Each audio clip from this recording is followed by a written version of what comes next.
welcome to What If I Say Yes? How are you? I'm good. How are you? I'm fine, thank you. So, Amanda, please tell the audience, who are you? My name is Amanda Evelyn Huston, um, and I am a daughter and a mother, a sister. I am a native northern Minnesotan who was born in California. Woo! Yep.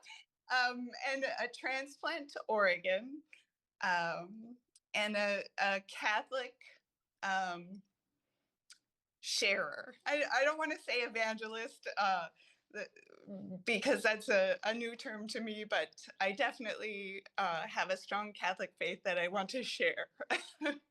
Okay. So you were born in California Yep. and then went to Oregon and then Minnesota? Born in California, and when I was a little infant, my mom and dad took me and my sister to live in Minnesota. And so Okay. yeah, I grew up in Minnesota. I'm a proud Minnesotan. And then I did spend some time in Illinois and then moved to Oregon in 2011. And Oregon is a beautiful state. We have everything, the mountains, the ocean, lakes. It's very, very pretty here. Okay. Very nice. So now, Amanda, tell the audience, how is it that you and I connected? Well, in the time that I was in Illinois, I had a mentor named Victoria Piffalo, and she recommended that I look at your channel and look at the "What If I Say Yes" philosophy of your brother, and see if it resonated with me, and it did. And Victoria and I met when she was my supervising librarian um, at the library that I worked at in Illinois. And I'll tell you my part. So I know Victoria. Victoria is a dear, dear friend of me and my family, who I met through another friend, a Mexican friend who lives here in Ithaca. And I mean, we just love her. We love her and her husband and Ashley, the dog.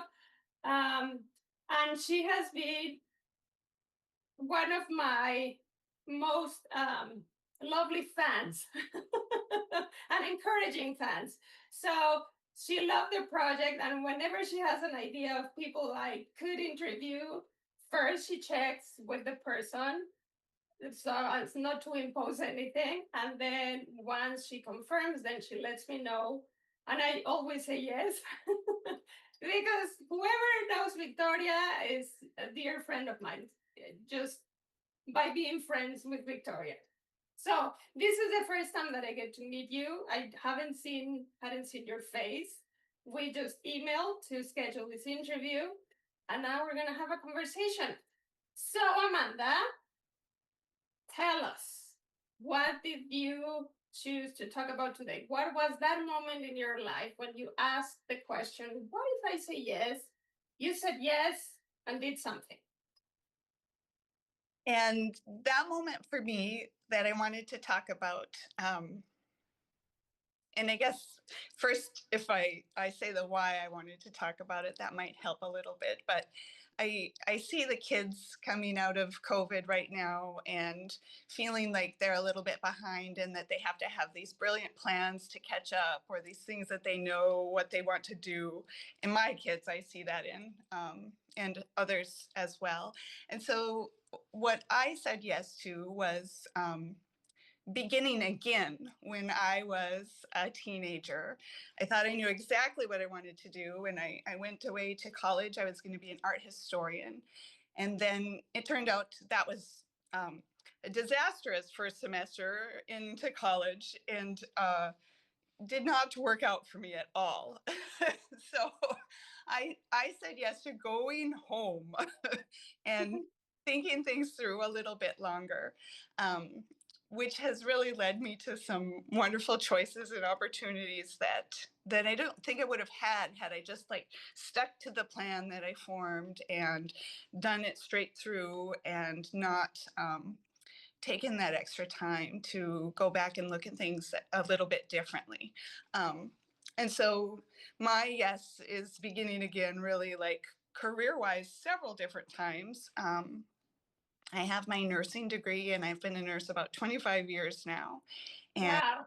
yes, it's incredible. And Mhm. I felt like I wanted to do a little more with nursing, but I wasn't sure exactly what. And I chose to go to library school and look at medical librarianship and clinical librarianship. And that's how I met Victoria, actually.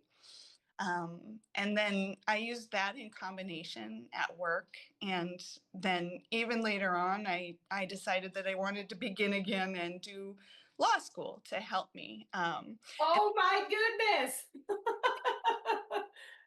Like my family was like, "What are you doing? Is it like you're switching things up every time, or are you, looking for something different?" But in the end here, or towards the end, because retirement is actually fairly close, but they're all working together, all of those different things that I've chosen. And I do health policy, and I work on reducing prescription drug prices, which is like, I tell my mom every day that I wake up and I think, well, this is like exactly what I wanted to do. I use the nursing, I use the librarianship, I use the legal knowledge, and I feel like I'm helping the world with it. But I never would have been able to do that if I just charged through art history school at the University of Minnesota and, not gone home for that little bit. So that's part of why I wanted to share this today, is just because I feel probably other kids go through that too, where they don't know what they're doing, and they think about expectations that other people have, or things they've said, like afraid to go back, on something they've said. So I when I left that first semester of college, I went home and I was working at a restaurant, and like a lot of the kids would come in that I graduated with and they totally make fun of me, like, "What are you doing here?" And "I can't believe you're working at the restaurant again." And I'd say, "Well, I don't really know what." So, but I'm very excited and happy that I was able to have this path, because just that thought about, that you're not throwing anything away, you're beginning again each time you make these different choices. Nothing's set in stone, and you can use these things to move forward with, opportunities that you wouldn't even dream about.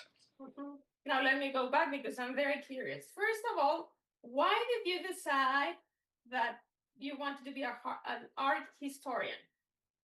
Well, I had gone to like a little elementary school, a Catholic elementary school in International Falls, Minnesota, and they had a lady come in like fourth or fifth grade. And she gave us this series of talks about these different art pieces, and I loved them. And even more than just the art itself, I loved like the history, what was happening around those times that made the art. And I still love that. Like, I am the person that goes to the museum, to my family's chagrin, and reads all the signs and wants to know about like the people happening around the art. So Yeah. even though that lady, like, I cannot remember her name, and my town that I grew up in is very small, so I probably could find out her name, but it was quite impactful. So I wanted to do that, because I just thought that the art is beautiful, but even more so the stories and the how and the why it came about is fascinating.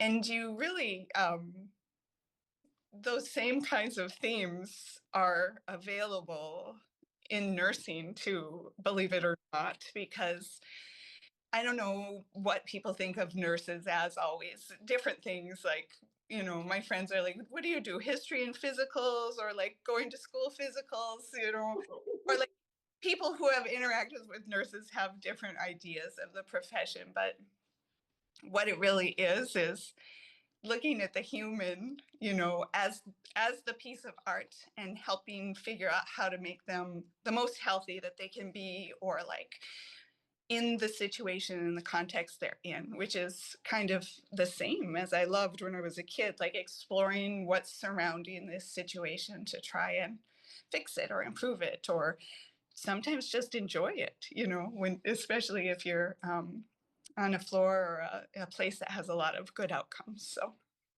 Exactly. I think now that you set the stage for these two things, I think of we come to a nurse or a doctor and we are like a picture, like a painting. And in order for you to figure out what is going on with what I'm presenting today, you better know. I mean, the most effective medical professionals are the ones who have to figure out the context, the what is happening around that made this picture possible, so then you can help me figure out what the heck is going on, as opposed to just looking at the picture and just going through a list of things that you've learned and said, well, I guess you have that, or you could do this, but you don't know all these other things that contributed to the painting that you see today. right. Yes, that's exactly how I think of it. The context of the person. Yeah. So now, this happened in fifth grade? The art historian, where she came and talked to us, I think fourth and fifth grade both. Because that's a lot of years. I mean, it must have been really, really impactful because you don't make the decision of what you want to study until 11th right, grade, maybe. right. It was very impactful. It was very impactful. Okay, now, second question that I'm very curious about. What made that first year or semester? Was it a year or a semester? Oh, College. it was one semester. What made it so terrible? What happened? Yeah. Well, I'll tell you what. I think If you can tell us. If not, if it's super private, just say. no. I I think that especially for women, we think of what people expect of us, um, and we kind of try to place ourselves in situations where we're delivering what's expected of us. And I think sometimes that's hard for girls to get past with self-esteem, and it was definitely hard for me to try to figure out how to match up these expectations that I felt other people had of me, and who I was actually inside. And I couldn't figure that out that first semester. And so it wasn't safe, and I wasn't doing a good job, and the grades weren't there. Um, it was just a disaster. And so I did feel like the only thing to do was to just let that go and go home, and packed up all my stuff in a laundry basket and left the dorm. I didn't even tell my mom and dad I was coming. I just went back home. So embarrassed and like, oh my gosh. But we got past it, and I think that really is like the root cause of it is it's hard to match up what you think you should be with what other people expect. And I had gone to 2 years of college classes in my junior and senior year of high school, and so the folks that I was with in that first semester, my disaster semester, they were further along emotionally than me. They'd already done some of that growing, and I hadn't yet. I had these classes, and credits, but I didn't have the emotional fortitude to do it. So yeah, that's what happened for that semester. So you go back home, you start working at a restaurant, Yep. and then how much time goes by between that decision and your next yes to something different? Not long.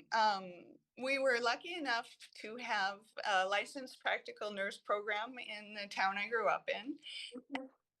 college, and my mom suggested that I check that out, that it wasn't a huge commitment, and it wasn't a big commitment time wise or cost wise. And when I went, I've always been just so lucky to have these role models that are unexpected in how impactful they'll end up being. So the two nursing professors there really were loved the profession of nursing. And so when I went to those first few classes, I was just hooked that this was something that I could do and that I'd be helping people. And during the time I went to school, I also worked for home health, where I got to work with some little kids with special needs. And so not much time elapsed between the disaster semester and the entry into nursing. And it was like many things in life that are good. It was all mom's idea. Now, how much time to get a degree Yeah, in the nursing? the LPN program is about 12 or 18 months long, and then those two role models really pushed me to go further, then to get another degree in registered nursing. And then Wait, the first one is LPN, which means what? licensed practical nurse, and some states they call it a licensed vocational nurse. And then Which means what as opposed to the next step. yeah, it's a level of nursing where you're supervised by other nurses that help you gather the information and make sure that you're doing the things correctly, and they advise you. And then the next step from there is a registered nurse, and Mhm. that's typically what folks get the bachelor's degree in. So how much time the first one and how much the second one? LPN and then RN? Yeah, the RN one was about a year after that, so about 2.5 years total for those degrees, and to get and I did the tests. You have to do a test called the NCLEX for each step. I did the test and was successful with that, and then I was able to practice right away. So um, for both the LPN and the registered nursing, I got jobs and learned a lot in those first jobs about what to do, what not to do. And then later on, when I was working full time, I went for my bachelor's degree in nursing. In that same town? No, I had moved a little bit. I'd gone to another community college a couple hours away for my registered nursing degree. Um, Mhm. and then the bachelor's degree, I lived in Duluth, Minnesota, which is another just beautiful town. And they had a program there where you could work full time and go in the evenings to finish up your bachelor's degree in nursing. And that's kind of unusual. Like that's very available now, but at that time it was kind of unusual that that be available. And it was I think it was called the Accelerated Degree Evening Program. And so a lot of very tired people in the room in the evenings getting through these classes together, and doing all these cool things. Though because we were working already and already nurses, we got to do a bunch of different opportunities, and one of them was called Rural Health School, where we actually went into the community and worked with patients in their homes, with things that were kind of unheard of at the time. Like you and I are zooming right now, I'm in Oregon and you're across the country, but these rural health patients, this would have been around 2002. When I did this, we were doing like home visits through the telephone, where we would go and connect the patient to the doctor through the telephone and kind of help. We would be the eyes and ears and then talk to the doctor and help figure out what's happening and how we can assist. So it's like it was groundbreaking then. Now with Zoom, it's hard to believe, but Uh-huh. yeah. Okay, and so you go into nursing, you are loving it, and then when is it that you're interested in law?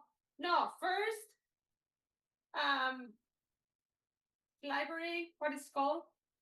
Library and information science. How do you go from nursing to that?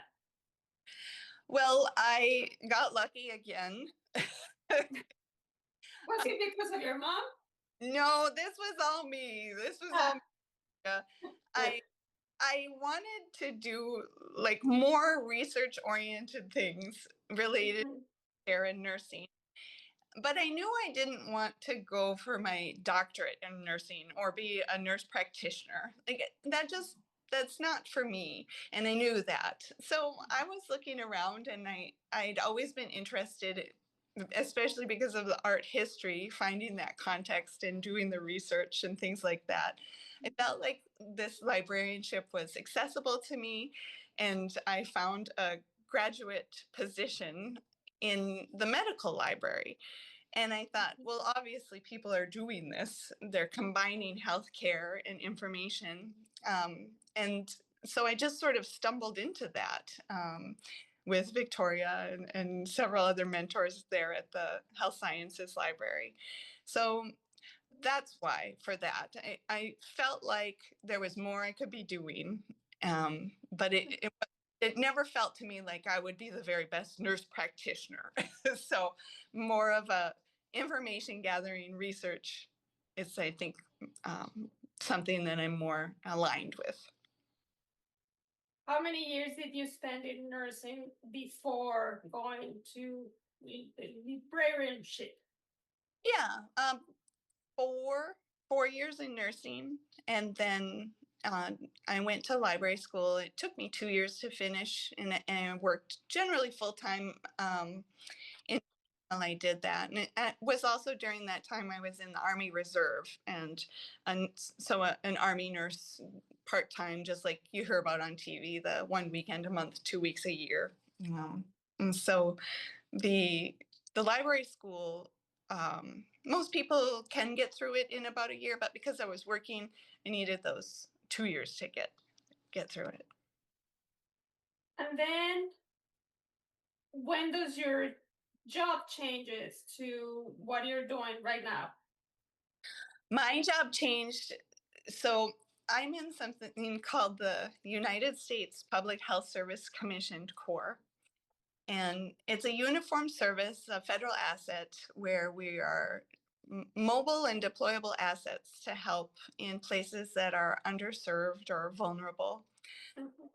A lot of us serve in places like the Bureau of Prisons doing healthcare or Indian Health Service.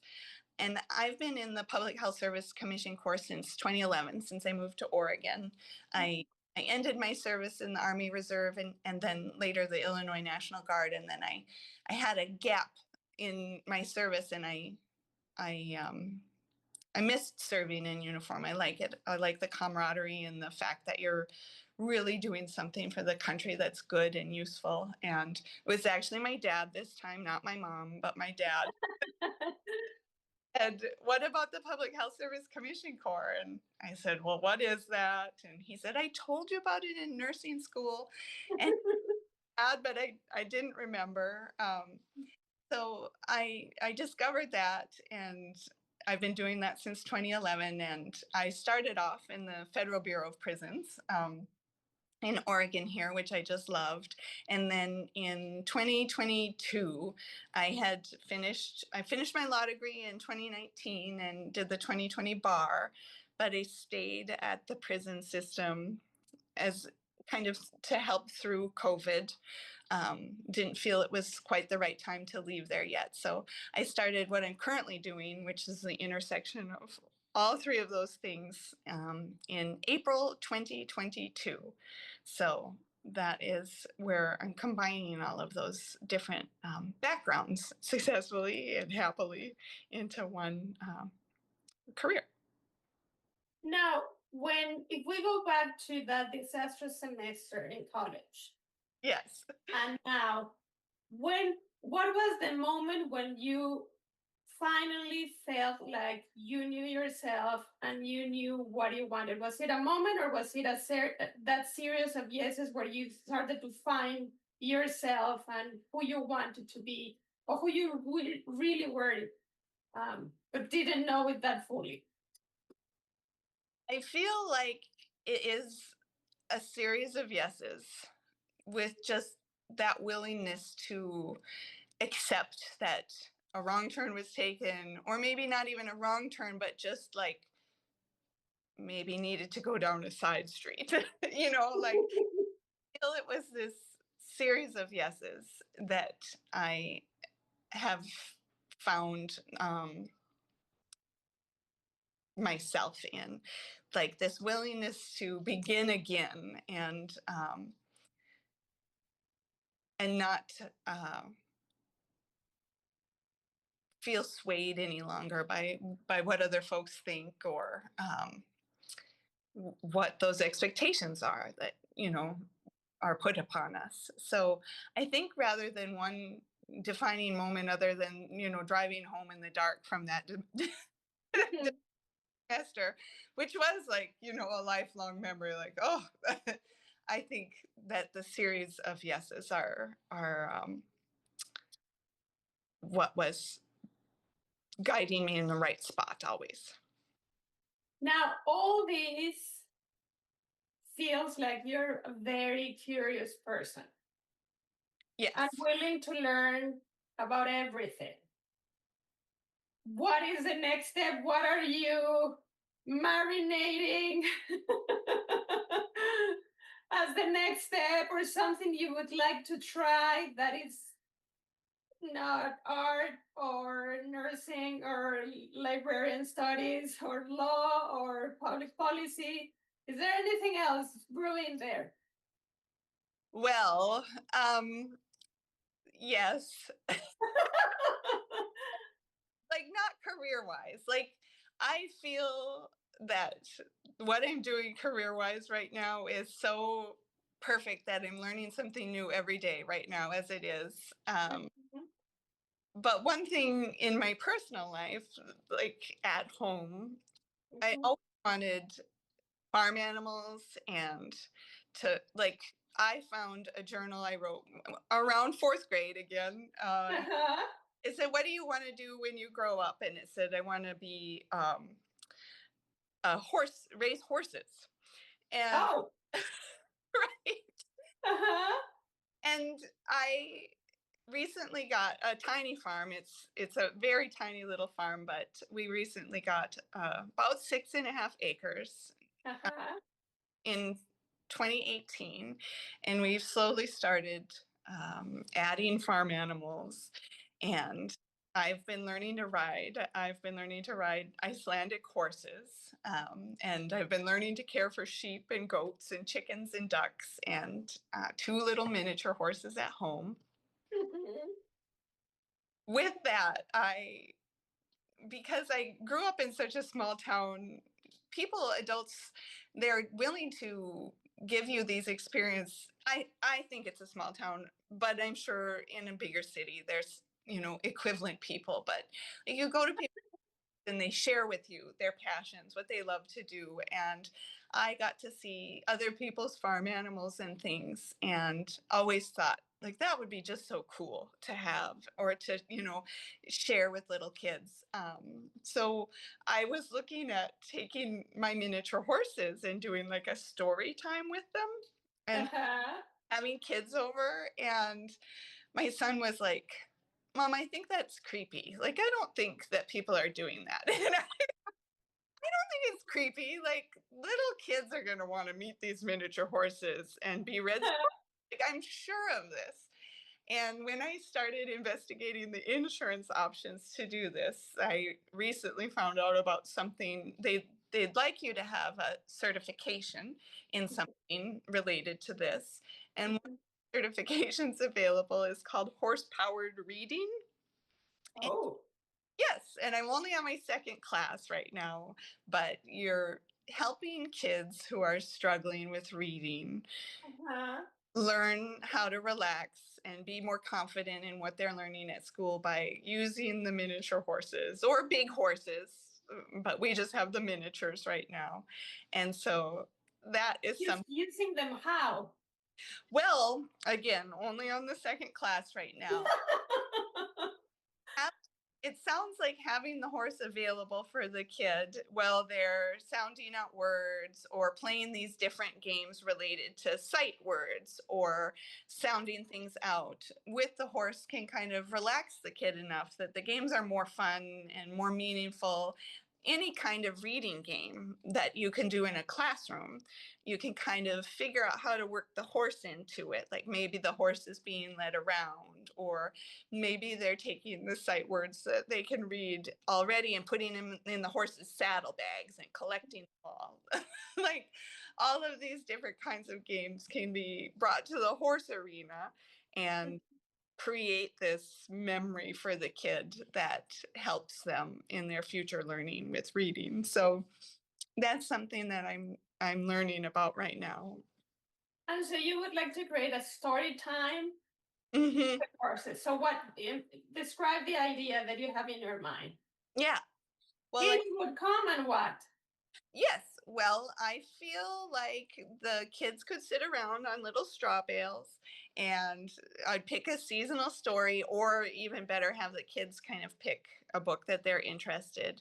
And I would read it, and the kids would get to hang out with the horse while I'm reading it, pet the horse, groom the horse. There's two miniature horses we have that are very loving and friendly. And then, if any of those kids are struggling to read and their parents want to sign them up for some sessions later on to do some of those reading games. Mhm.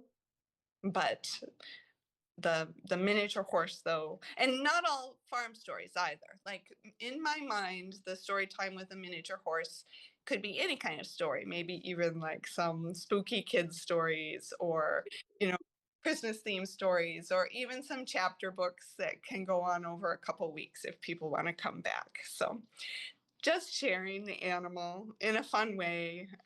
And I love to read, and I love to do the voices.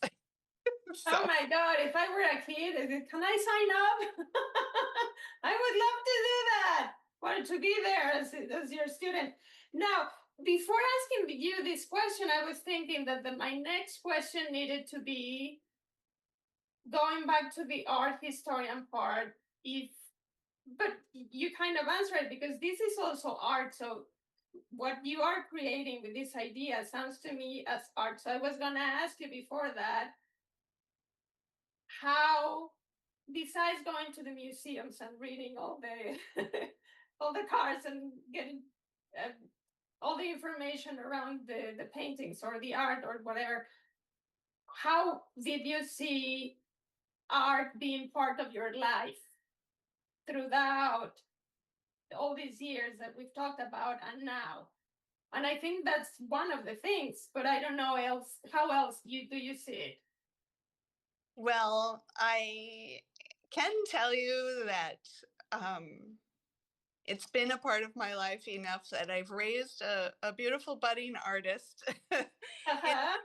my 17-year-old um, has a wonderful painting, drawing, sculpting, any kind of beautiful art project.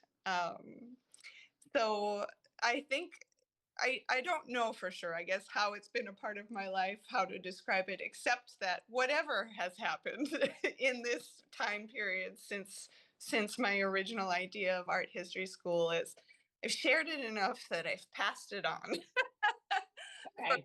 for a budding artist to be creating all of these beautiful projects at the house. Very nice. Now, last question before going to the no. Sure. If you had to choose an artist you know very well, their history, their background, um, alive today or already passed, doesn't matter, that had something similar to what you have done with your life. This begin again, begin again, begin again, and creating new things, different paths. Who would you choose? Oh my goodness. What artist comes to mind when you think of how you've lived your life? Okay. I don't know the name of the artist off the top of my head, Uh huh.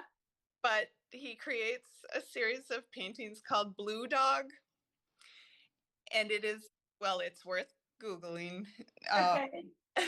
Blue Dog is the main figure, the central figure in these different art pieces he creates. And he puts Blue Dog in different scenarios and different costumes, different moods. And sometimes Blue Dog is a little bit silly and sometimes serious. And I think that that is who I would choose, thinking about me and thinking about how much joy looking at those Blue Dog paintings brings me. And to the artist, if he ever sees this, I'm sorry, I can't think of the name right now. Well, let's do this. So the audience doesn't um, die of curiosity after watching this interview. Once we're done with the interview, please Google it, send it to me, and we can add that to the end, the final part of the. Or I put the images. Perfect. We'll give them the answer. Perfect. So now let's switch to a different moment in your life when you decided that saying no, a very clear no, was a much better idea. Yes, the very clear no is a few years ago when I was looking at changing jobs from the prison system to something to use the law degree. Um, I looked at a variety of things, and one of them was this wonderful opportunity to kind of be a liaison between folks that are only legal and folks that are only healthcare. And it was a new position, brand new to the agency, and they needed a person with a lot of creativity and a lot of like desire to kind of put things into place that aren't already in place to connect these two communities. And I wanted that job. But it was in Washington, D.C. And I just couldn't do it. And I'm not sorry. I think because of where I grew up in, the beautiful state of Minnesota and where I've chosen to come to make my new home in Oregon, I can't live in a city like that, I don't think. And I talked through with the gals that I interviewed with, and they raise their families there. They're very happy there. They love it. They love it. They love Washington D.C. like I love Minnesota and Oregon. But I just couldn't do it, and I'm not sorry. And I wake up each day and I get to go play with my little goats and my miniature horses and my ducks. And there's nothing fancy about our farm at all, but I love it. And I love the fact that my kids, even though they are not super interested in the animals, they can, that I'm happy with it. And I like to show them things about it, and they tolerate me showing, them the different kinds of eggs and things. But I think eventually they will have fond memories of living there and visiting it when they're older. And so I'm happy that I said no to the job in Washington, D.C. It's just not me. I don't think I could be a commuter each day. Such big city traffic. And also thinking of your kids, they may say they're not interested, but nothing is um, like we registered everything. And the same way you found a way to, in a different job, make use of previous past experiences, you never know how in the future they're gonna go back to memories in this place, in that farm, and then apply it to something. Maybe we'll knowing it consciously or maybe unconsciously, but it will be part of them. So Yes. very Yes. nice. Amanda, before we end this interview, is there anything else you would like to say about the what if I say yes, about anything about this conversation? Anything else you would like to add? Um, well, yes, there is. If there's opportunity, I think I'd just like to say that this this begin again attitude that I'm blessed with, I feel like we apply it where we can choose to apply it to our careers and to our personal life, but also with our kids and families too. And I've noticed, like, especially with my kids, they are 17 and 19. Mhm. And every little phase, it's like, it's devastating, when it goes, and they're growing up so quickly, and their moods change and then they change back. And I kind of feel like the same thing, this same inner philosophy has gotten me, like, through this with them, and more appreciative of them, even just knowing that, like, they are also forming their own personalities. And if something has happened today and my expectations don't meet what has occurred with their expectations, I just feel like this same attitude is best applied, um, to watch them explore and do all of this exciting stuff themselves. Like, if they show up from their disaster semester, I will greet them with open arms, and help them through it, kind of like my mom did for me too. That is beautiful. That is a beautiful reflection. I'm thinking of um, my daughter is in finishing ninth grade, Oh, and she's already getting anxious because she doesn't want to think about college yet.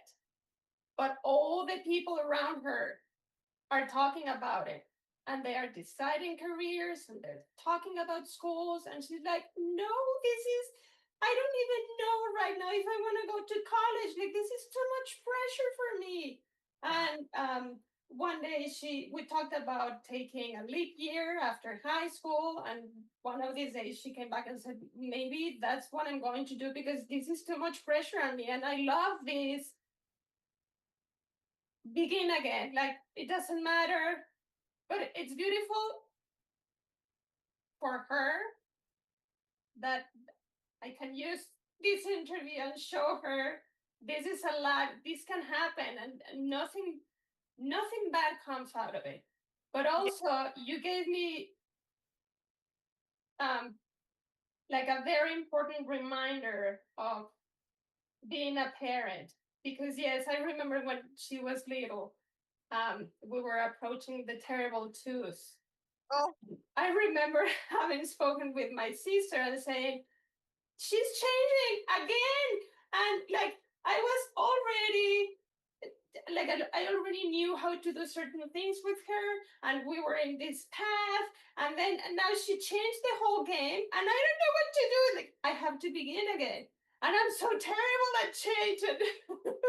But now it's like, yeah, that's been her whole life. And if I look at mine, it's the same thing. Yes, this, if we just took the time to think about begin again, it's a lovely thing. It's a gift that we can give ourselves and the people we are in touch with.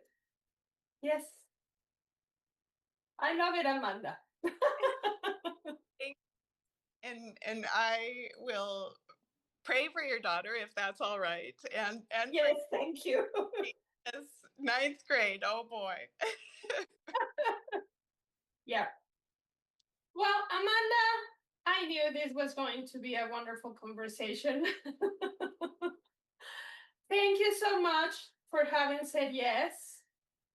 Please send me now pictures, images that you feel comfortable sharing with the audience. I will add them to this interview. Great. And I hope we stay in touch. Perfect. Okay, I'll look up Blue Dog's artist as well. Yes. We have to tell the audience who that person is. Is it Yeah. still alive? Is that he? I'm pretty sure it's a he, yes. And I'm pretty sure he is still alive, but I will have to check. From which country? American or American. American? And he has sort of a New Orleans, Louisiana influence going on. I'll go. Oh, Yep. okay. Well, looking forward to the name. Perfect. Thank Thank you. you so much, Amanda. All right. Have a good day. Thank you, you too. Bye bye.